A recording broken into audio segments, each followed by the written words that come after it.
From Wish TV and the All Indiana Podcast Network, this is the Business, Equity, and Opportunities Podcast with Scott Sander.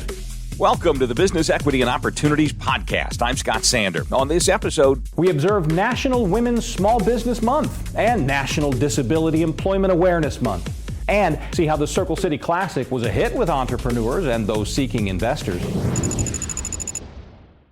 Every business is unique and has a target audience. If you own or manage a business, Circulus Digital Media can help you connect and grow your customer base with turnkey digital solutions that are nimble, offering best-in-class results, service, and support to reach a bigger customer base, allowing you to pinpoint a specific audience down to the smallest details. Get outside the city, the state, span the globe. Put Circulus Digital Media to work for you. Get started now at circulusdigital.com. That's circulusdigital.com. Time to get started. October is National Women's Small Business Month. Until far too recently in American history, women faced limited rights when it came to business ownership and difficult access to resources, funding, tools needed to succeed. In 1988, the Women's Business Ownership Act passed, opening more doors. Our team visited Fort Wayne, Indiana, to meet with Leslie Hill, director of the Women's Entrepreneurial Opportunity Center, which has landed awards from the Small Business Administration in the effort to help women get their small business dreams off the ground. This is Business, Equity, and Opportunities. Getting started. I am thrilled to host you here at the Northeast Indiana Innovation Center. And in this room in particular, we are in the WEAC Women's Business Center kind of war room. The NIC, which is Northeast Indiana Innovation Center, has been around for just under 25 years. And about 2014, they started realizing that they were not seeing much diversity in the clientele they were serving. They looked around and they noticed that the SBA grant for women's business centers was coming up as an option. And they went ahead and applied for the sheer goal of serving more underserved individuals, which includes women. Through that grant, we target women, but we serve anyone throughout the 16 counties of Northeast Indiana. So we really provide services in three ways. The first one is coaching, and you can do that one-on-one coaching, or you can do that in group coaching. And one of the group coaching opportunities is an accelerator that we host. It's a 12-month weekly meetup for women in technology or who have online businesses. Another way is through masterminds, and that's where businesses get together, people from kind of the same stage, some a little ahead, some a little behind each other, and they work towards a common goal. The one-on-one coaching that we provide is very much project-based. So a client can come in and work on their finances, how to create a simple budget, how to look at cash flow for 1 to 3 years, look into financing, but we work on a lot of marketing techniques. And that seems to be the place where people would prefer to stay rather than sales, but we do push them pretty heavily into sales strategies and creating a sales plan. There's a lot of life coaches, business coaches, a lot of women that are tired of working for someone and they know they have the expertise, and so they go out on their own. So you could have marketing agencies, these kind of things. We also see quite a few brick and mortar locations and restaurants. We serve a large portion of Hispanics across the 16 counties, and many Hispanics start restaurants. They know there isn't good Colombian food, and so they're going to start a business for that. So it's really been fun to learn how different Hispanic groups cater to their eaters or to their families. So far, the majority of our clients, and I would say almost 100%, stay local. So we're helping the individuals who are creating their own job, essentially. And these individuals aren't looking to leave. They're looking to just have more time with their families. They're looking to do something that they're passionate about. It's more about lifestyle than growing something that's scalable. When I used to give talks, I had my own business, and I would have everyone raise their hands and say, how many of you have considered starting a business? And everyone's hands go up. Now, put your hands down. Show me how many of you have actually gone into steps to start it, or even decide if you want to start this. Maybe one hand goes up. So the amount of people we serve, which tends to be about 1,000 individuals a year, of those, how many people get through that full discovery stage? That's surprising. And then knowing how much mindset holds individuals back. We all have these great ideas. You know, we can even get into telling our friends, and they're all telling us this is a great idea. And then when it comes time to call on someone for sales, they stop. How do you even get someone on the phone? That's scary. So providing the tools for that, the 30-second commercials, how do you introduce yourself and not take 10 minutes trying to explain what you do? Then how do you get that first meeting? How, when you're in the meeting, do you kind of navigate the conversation so that you get the outcome, at least a next meeting, if it's not the actual sale? So giving them those tools and strategies, but then really it's practicing it. The more you say it, the more comfortable you feel. And those first few sales really legitimize someone. And as they work through them, they start to notice, oh my gosh, I spent so much time on that client. I don't want a client like that. Perfect. That's wonderful. How can we look at your processes to minimize the amount of time that you're actually spending with one client or customer? How much money are you spending on marketing to acquire that customer? So we kind of go deep, but just giving them the tools and the practice seems to shift their mindset. They just have to try it out. Then once it's all developed, work with them. You know, you're co-creating this thing, and then go talk to people. It's the scariest thing. So my one piece of advice, just talk to people about your thing. I really enjoy the mentoring and the training aspect. We were just having a discussion internally about what made you apply for this job, whatever staff member it was. What made you apply for it? And I honestly liked every single bullet point that is on that job application. It was, you get to create your curriculum, you get to coach individuals and create a long-term relationship with them. You get to see them grow from whether it's being 3 years in business when they come to you and they're not making profit into 10 years and 15 years when they want to sell. So all of that rolled into one. I mean, I love my job.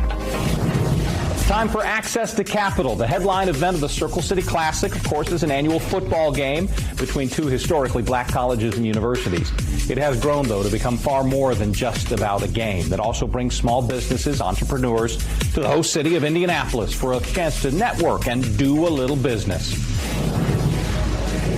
This is Business, Equity, and Opportunities. Access to Capital.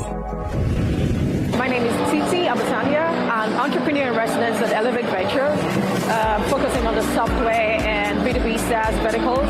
And in addition to that, I spearhead an initiative called Elevate Me, Elevate Minority Entrepreneurs. It is our intentional effort towards supporting Black, brown, and female entrepreneurs, helping them access capital, simplifying what access to capital means, and helping them really overcome all the hurdles that might be in their path when they're thinking about raising venture capital. The energy here is amazing. You know, so many Black entrepreneurs coming together, opportunity to network, to see what people are working on, and you know, just really get plugged into the system and be that, have that opportunity to have a first-hand view of what Black and brown entrepreneurs are working on and be right there at the beginning when they need early-stage funding. I think it all starts with, if you have figured out, right, what the problem is that you are solving, and you understand what the clear path is to market, and simplifying how you're going to get there, then access to capital is it's just one of the so many things that you need to do to succeed as an entrepreneur. So what I'm hoping to get today is really really just hear what they're doing, how long they've been doing it, what challenges are they up against, how can I be a part of their story, and how can we provide the capital that they need to accelerate their business growth. I will speak from the venture capital lens because that's the way I work. In 2021, in the VC landscape, it was all about growth, right? And then we had high interest, inflation, down market and whatnot. And venture capitalists are looking for entrepreneurs to define their or have a clear roadmap to profitability, right? And as opposed to growth in 2021, it's more like have a clear roadmap to profitability, double down on your growth, reduce the burn, make sure you're checking that customer acquisition cost, and you are monetizing every opportunity that you have to close a lead. At Elevate Ventures, for example, we typically invest in a TAM size of 500 plus million, right? Which shows, number one, that there is still room for a new competition, right? And it keeps growing, right? So when you understand that you're playing in the market that has room for new competition and the market continues to grow, which means there's always going to be demand. The problem is not going anywhere soon. The problem that you're solving for is not going anywhere soon. Solutions are being welcomed. I like to think about innovation from three perspectives: product innovation, process innovation, or business model innovation. So sometimes you might have people solving the problem with a product, right? But you as a new business owner, you come into the market, you come into the space, and you have a process innovation, simplifying how this can be done in quicker time. Or you refine the business model such that as opposed to paying monthly SaaS, people pay per year. And so there's innovation from three different lenses. And so back to your question, it's all about the market size, market opportunity, and understanding the go-to-market strategies that work for your particular solution or business. The fact that I get an opportunity to work with aspirational, early stage, even growing entrepreneurs is amazing, is a blessing. And I say that because sometimes entrepreneurs don't even know that they are heroes, that they wear a cape, that they are changing the world one person at a time, and they should be celebrated all of the time like we are doing today, right? And so the opportunity to have first-hand view of innovation, of invention is amazing. It's amazing. Time on Business Equity and Opportunities to talk about actually running your business day to day. The National Disability Employment Awareness Month is recognized every year in October. We met with Brian Norton, director of the Assistive Technology in Data Project for Easter Seals Crossroads. He hopes to help businesses recognize what workers with disabilities have to offer and the importance of having an inclusive work environment. This is Business, Equity, and Opportunities. Running your business day to day. National Disability Employment Awareness Month is next month, and we're super excited because it really does open up the eyes of employers to maybe a talent pool that they haven't really looked into. Persons with disabilities, only 20%, according to statistics, are employed. And so there's a really large amount of folks who have disabilities, who have all the skills and qualifications that would be meaningful for an organization to take advantage of, and really bring a lot of value to what they do day in and day out. And so, it really does, from not only, employing folks, but also from, if you think about the diversity, equity, and inclusion efforts that everybody's trying to kind of bring these days, it does help bring a lot of value. It kind of brightens up the workplace, the workforce, making things available for folks. Yeah, I think there's the tendency to think that, for me to be able to accommodate a particular person, it's going to be expensive, and it's going to be undue hardship. It's going to be expensive for me to be able to implement things to make it work for somebody.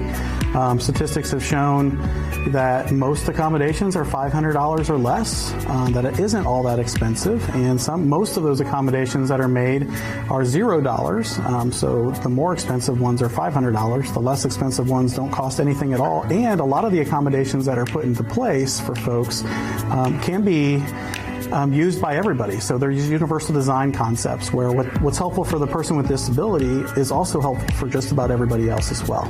Just the ability to employ more folks, brings more revenue and to the person's community, to our community. And so businesses are able to have higher retention rates, making accommodations for folks allows them to stay in the workplace longer. And so not only are you creating opportunities for folks to remain employed, but also making sure that they can continue to do what they love to do. Oftentimes you'll find that folks with disabilities do make a really valuable employee. They're invested in what they do. They stay longer. They work hard, and they do the job. Employers are eligible, if you employ a person with a disability, for tax credits. And those tax credits kind of help offset some of the costs that you might incur with different accommodations that you would put in place, whether that's adding a ramp to be able to get in and out of a building, or the software or hardware that you might need to install on a computer system to help someone who may have difficulty accessing a traditional system. So there's lots of stories every day that we hear. We have an employment division here at Easter Seals Crossroads that helps and people with disabilities identify what their wants are, what they want from a job and for employment, and work with the employer once they find a match. They will work with the employer to make sure things are going well for them, and also make sure things are going well with the employee. And with that, there are lots of great stories about folks who have been able to find success in the workplace and be able to provide for their families and provide for themselves. Yeah, a lot of the folks that are referred to us come through vocational rehabilitation. It's a state agency that helps folks with disabilities, whether you've been injured on the job and you're looking for new employment, or you have a lifelong disability. They refer to us, and we help them in that job accommodation process. And I think a lot of times I think a lot of folks may think, I just can't do it. I don't have the tools. I don't have the technology. I'm a little nervous about making that jump into employment. And I think, as we work with folks, we can alleviate some of those fears and letting them know that, we can help you along the way to make that stuff possible. It's a lot of positive feedback. I mean, think about the follow-along that goes with it. Again, we have an employment division. We have our folks in our assistive technology department as well, that as we place folks, we're providing assistance to those employers and to the employee to make sure things are going well. And a lot of times there's a lot of positive feedback about how things went, and they think this person's a valuable employee. They can't believe they were doing things without them before. And so there's always a lot of positive feedback in that way. The regulatory compliance, there's the ADA out there, there's Section 503, lots of things about employing persons with disabilities. But I think there's a lot of, there's even a bigger moral or ethical component to that. It's just the right thing to do. Whether you have an employee who has a disability or may have an accident and develops a disability, it's important to be able to find a way to accommodate them and to make sure that you can retain them as a valuable asset to your company. Yeah, so I've been doing this for about 26 years, and what I love is to be able to see someone do something they wouldn't otherwise be able to do. And so when you're able to put a tool into someone's hand and then see them be able to do something for the first time, the excitement or the unbelief that they have that they're actually doing that particular task is quite satisfying. Our thanks again to all the contributors who joined us for this episode of the Business Equity and Opportunities podcast. We hope you found it enlightening, useful, and inspiring. You'll find more information about the show on our website, BEOshow.com. You can watch Business Equity and Opportunities Sunday mornings at 10 on Wish TV or live stream it through wishtv.com. Each week we provide 7 full segments with topics ranging from how to get started and how to access capital to the day-to-day running of your business and questions about accounting and bookkeeping. We feature business news and trends and always share a success story from one of our contributors. Join us next time for more insights into the world of small business. Be sure to sign up for our Business Equity and Opportunities newsletter to get even more valuable, up-to-date information. And if you have any questions or you'd like to be part of our show, please email us. The address is beo@wishtv.com. We'd love to hear from you. I'm Scott Sander. Thanks for listening. Watch the Business Equity and Opportunities show on Wish TV and access all of our content and share it on demand anytime at BEOshow.com. You can find more podcasts from Wish TV on the All Indiana Podcast Network at allindianapodcastnetwork.com.